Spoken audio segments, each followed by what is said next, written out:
So just recently, James White and Jeff Durbin did a debate with two atheists on whether ethics depend upon God.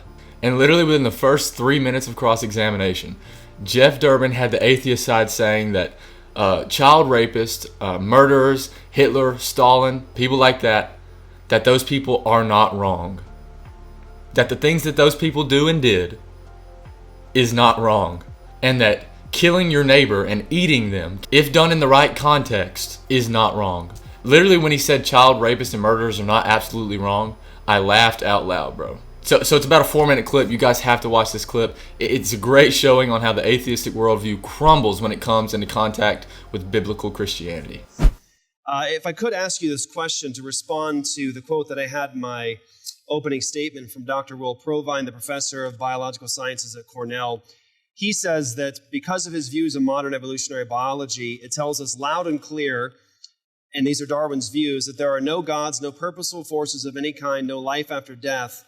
When I die, I'm absolutely certain that I'm going to be all completely dead. That's just all. That's going to be the end of me. There is no ultimate foundation for ethics, no ultimate meaning in life, and no free will for humans either. Could you respond to Dr. Will Provine, given your worldview? Yeah, I agree with the beginning of that. I do personally believe that when we die, our consciousness most likely does not persist. I would comment on the ultimate versus greater, because I think that's very, very important.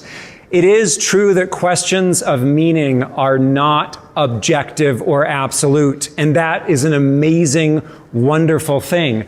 Because again, that means that each of us is able to determine what is meaningful to us and what is important to us. I honor the fact that for many here, Christ and the Bible are guidelines for meaning and purpose and ethics. I celebrate that. You need to use the Bible very carefully. But that is not the case for everyone. The important thing that makes it greater than us individually to answer some of the questions, as far as aren't there just billions of points of view? Well, yes, there are billions of points of view. But again, we are all part of the conversation. And so in response, yes, even if there is no life after death, even if there is no absolute meaning, that means that there is life before death. And there is meaning before death. Mr. Anderson, I don't think you answered the question, so I'll ask it again. Please do. He says there's no ultimate foundation for ethics, given your worldview. Yes. No ultimate meaning in life and no free will for humans either. You say that it needs to be meaningful to us. It's at least meaningful to us. Was it meaningful to the Green River Killer, Gary Ridgway? Was his determination of what was meaningful for him just as valuable or meaningful as your perspective that he was wrong? Meaningful is different than defensible. I work with murderers and pedophiles all the time. I have a least favorite pedophile. Are they wrong? He's very annoying. Yes.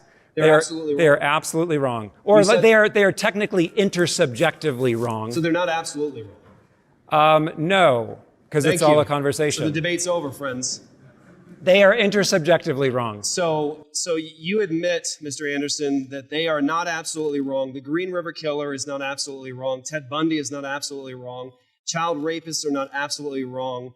And you came to debate that your worldview provides a foundation for ethics?